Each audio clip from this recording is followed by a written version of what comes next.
I have a soft spot for Volvo. Timeless designs, really nice interiors, fun to drive powertrains, and just overall good luxury. They've just disrespected a ton of their customers waiting in line for their next big flagship vehicle to arrive. Today we're going to break down what's going on with Volvo and how they're just missing the plot.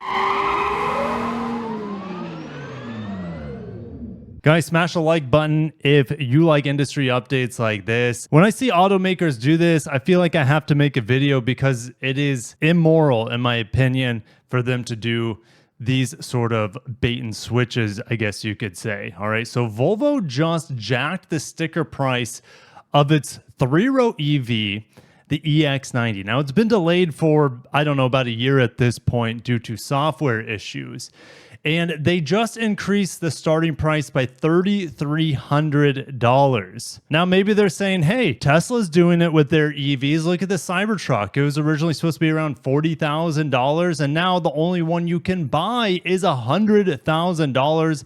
And the Tri-Motor Cyber Beast will be coming out later this year. Yeah, there you go. The $120,000 Tri-Motor Foundation. So it's like, if Tesla can get away with it, why can't Volvo? The thing is here, we're seeing a big drop in reservations. I'm sure there was a huge drop in reservations when the Cybertruck completely changed their initial pricing to what we have now. Of course, you're going to see a huge drop in reservations, but one dealer is saying 40% of his EX90 reservations were canceled because the EV won't have several safety features and entertainment features at launch. So not only did the price go up, it's decontented from what Volvo originally promised. In November, well, at the end of November, Volvo said the EX90 would start at $77,990. Now it's starting $5 under $80,000. That's before destination. So now we're looking at $81,290, the $3,300 increase from $77,990. And the Swedish automaker did not publicize the change.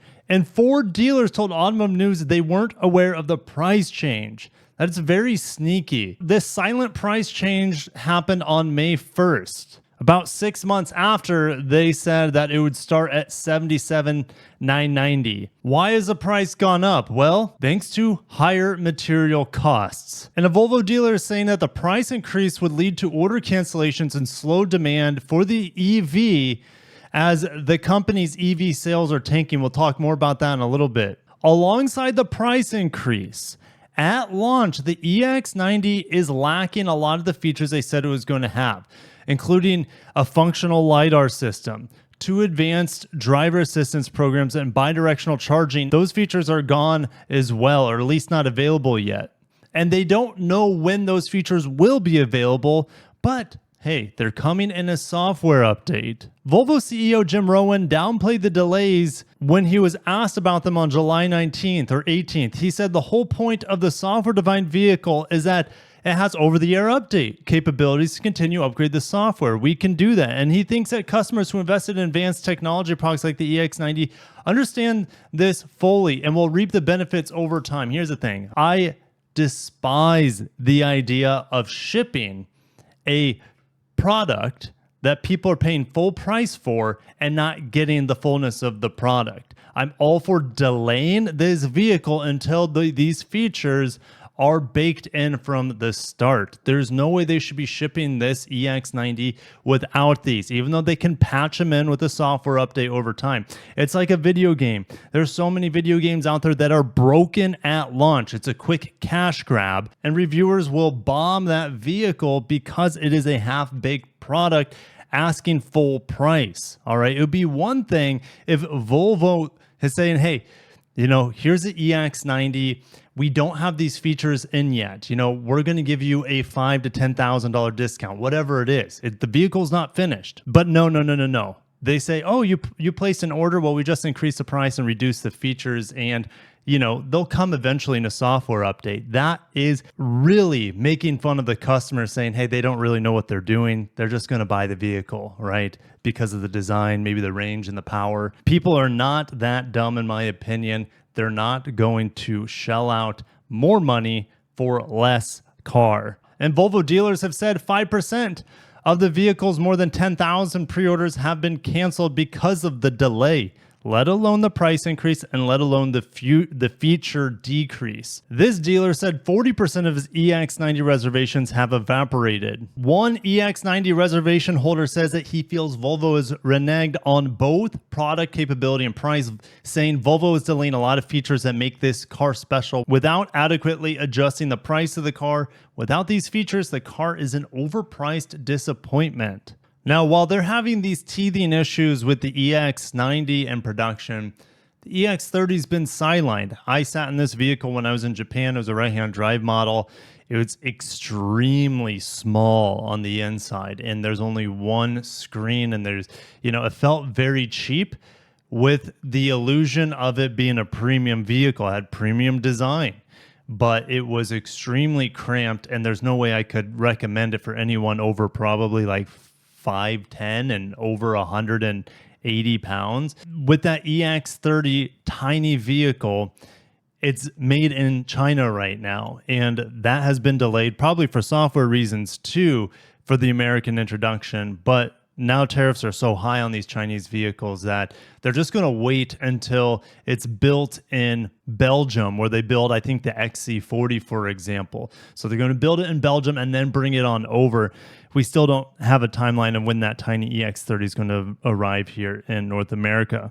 But check out what's going on globally for Volvo. They're up 6% in July, despite being down 11% here in the United States. They're up about 40% in Europe, but in China, they are down 31%. And let's just go into this big graph here, because it's going to give us a better idea of their electrified sales. Look at this huge jump for fully electric Volvos in Europe for the month of July. Why is it up 280%? Because of that EX30 being sold there that's built in China. Their EVs are up 93% in Europe. Their plug-in hybrids are pretty much stagnant though. And overall, the European division of Volvo is seeing big growth right now, probably largely because of that EX30. In China, down 31% on the month, down 5% on the year. Their fully electric's up 18%, like I said, probably on the backs of that EX30, but their plug-in hybrids are tanking in China. And their mild hybrids are tanking as well. And the United States, they're on the downward trend, minus 11% in July, flat on the year. Fully electric, guys, fully electric Volvos in America. Look how much different the markets are. All right, it's minus 59% for the month of July for their fully electrics and minus 72% for their fully electrics here in the United States, as EV demand has fallen off of a cliff recently.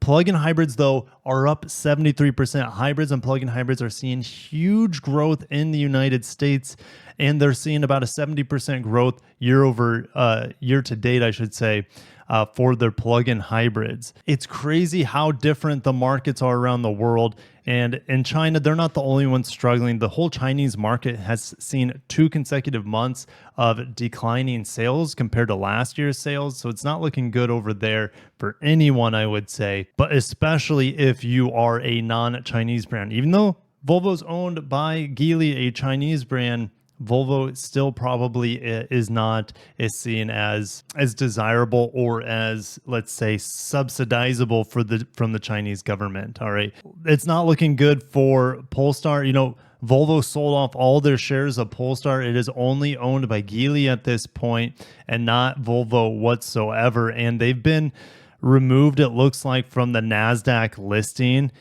because their brand's just not worth anything on the stock market. But look at Polestar.